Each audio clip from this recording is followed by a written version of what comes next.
My name is E Clayton Cornelious, and I play Paul Williams of The Temptations.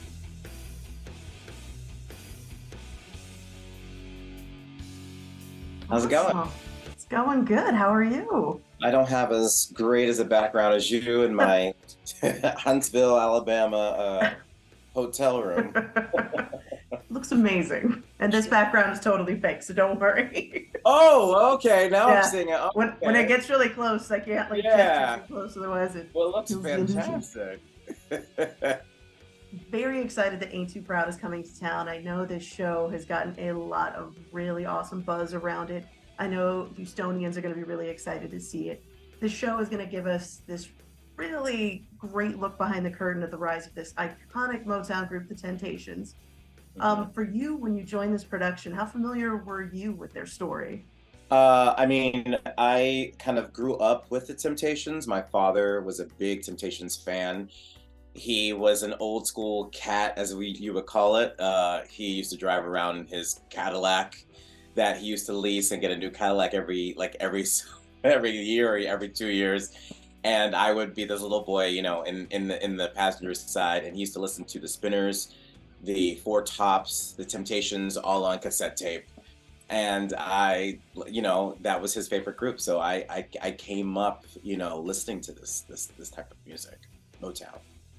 Yeah, I mean, again, voted one of the greatest R&B group of all time. It's hard for most of us to not say that at some point this group impacted our lives. So, Oh, totally. I mean, you can go to the grocery store, to the gas station, and still hear My Girl, Papa Was a Rolling Stone. All of these iconic number one hits are everywhere. So even if you think, oh, I don't know anything about the Temptations, you're going to come to the show and go, that was their song?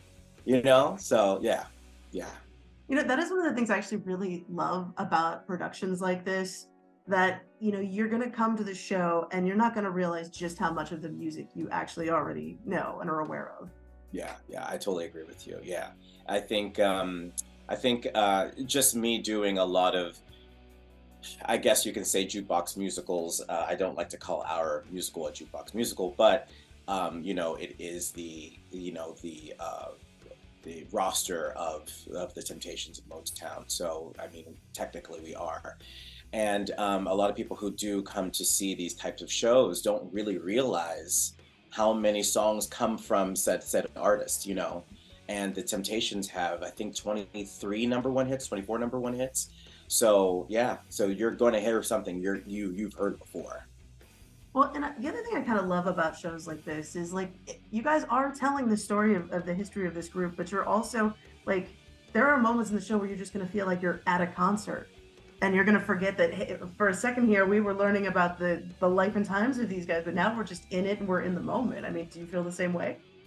Yeah, I mean, I like to say, one of the fellow actors who plays David Ruffin, Elijah Ahmad Lewis, he always says this show is like a movie. And when you come and see it, you're so enthralled with the singing and the dancing, but also the book in such a great way, because you don't realize all the stuff that the Temptations went through during their rise, as young men in America, especially through the the 60s, and navigating racism, navigating all of the things that we hear about. They lived through that time, and they were the music that was calling to all of that and challenging all of those issues at the time. And I love that. One of the things you talked about was the choreography in the show. Of course, this show is like very much known for its incredible choreography and dance moves. Yes. What was that like preparing for you? What can we expect to see in the show? Talk to me a little bit uh about that.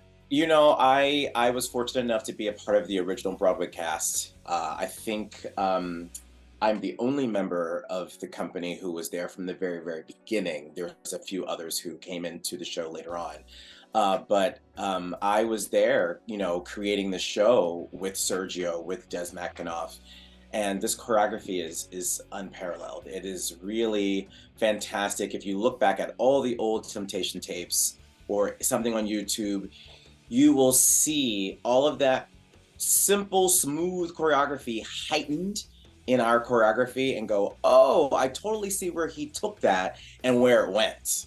And it's so dynamic. Even, Otis Williams, who is alive and well today at 81 years old, basically said, we never dance like how you guys are dancing on stage. We never did pirouettes and turns, and it's totally heightened. But yes, the choreography is just magnificent and dynamic, and we are doing it from beginning to end.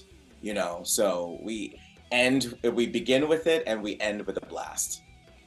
You guys must be exhausted because I mean, I know just from what I've seen from the commercial spots and things that are running, I think if I tried half of those moves, my legs would just break and I would crumble. So, I feel the same way when I'm doing it. but you can do it, and that's what counts. I know. God bless my bones, right? No, it's really fun to do when you're doing something you love, and when you're doing something that's so infectious and so fun as the show. From the singing, dancing, and the acting aspect, it really is not a job. It is something that is a calling that we all, there's talented people in this show. So yeah. Absolutely. For you, what is your favorite part of this whole production? I mean, like, is there a moment in the show that you really look forward to performing on that stage? Um, um, I love the opening number.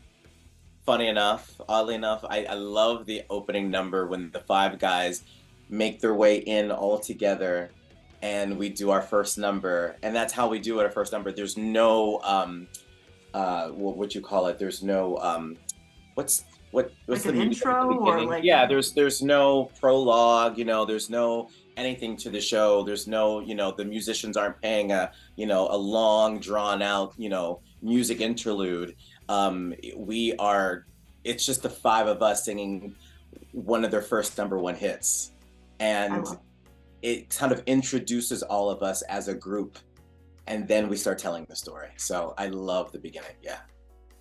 Now, for a show like this, I always like to ask, like, what has the audience reactions been to seeing this story being told? Like, do you have people like singing in the aisles? Like, what's going on in that room? Yeah, the show was written for call and response. Like the author Dominique really wanted people to relate to the show and have it be that spark of history for them. People, especially people who lived through that time. But it's supposed to gear you that you can talk back to the audience, maybe sing along or something that it's meant for the audience to do that. Obviously, inappropriate spots. We don't want people obviously dancing down the aisle and coming up on stage. That would interrupt everybody else's view of the show. But no, we do love it when the crowd is hyped up. That's what hypes us up, and it is a very interactive musical. Yeah.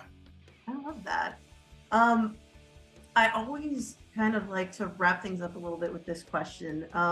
Why do you think Houston audiences need to come out and see Ain't Too Proud? I mean, I know Houston to be some very good people, a very lively people. You guys love a good bar, you love to have a drink, you love music, and I really do think that if you want to just have a great time and get away from the problems that we face every single day in our lives, this is the musical to see. I am faced with a lot of men who usually are dragged to the musicals by their wives and people who really don't feel that musical theater is their thing. This is the very opposite of that. I've seen guys literally go, oh my God, that was so amazing. I never saw anything like that.